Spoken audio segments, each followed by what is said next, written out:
Binabago ba ng pera ang isang tao? Basta ako, may pera o wala, masama talaga ugali ko.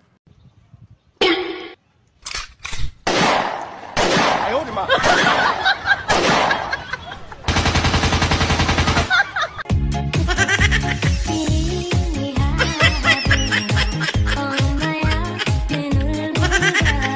A few moments later, a few inches later, 2 hours later, 1 eternity later.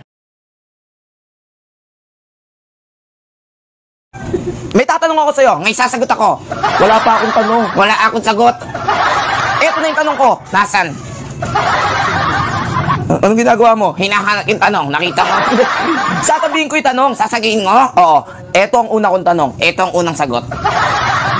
Ano ang pambansang hayop ng Pilipinas? Tatay ko. Hindi.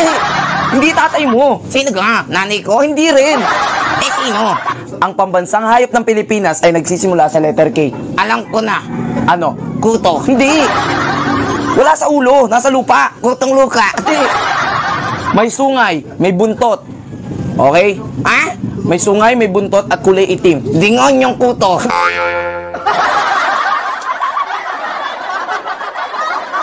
A few moments later, a few inches later, 2 hours later, 1 eternity later.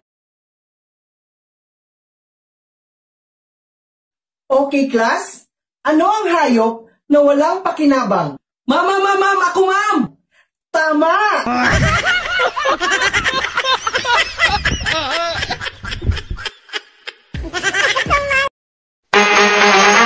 Pekeng tao. Plastik ang puta.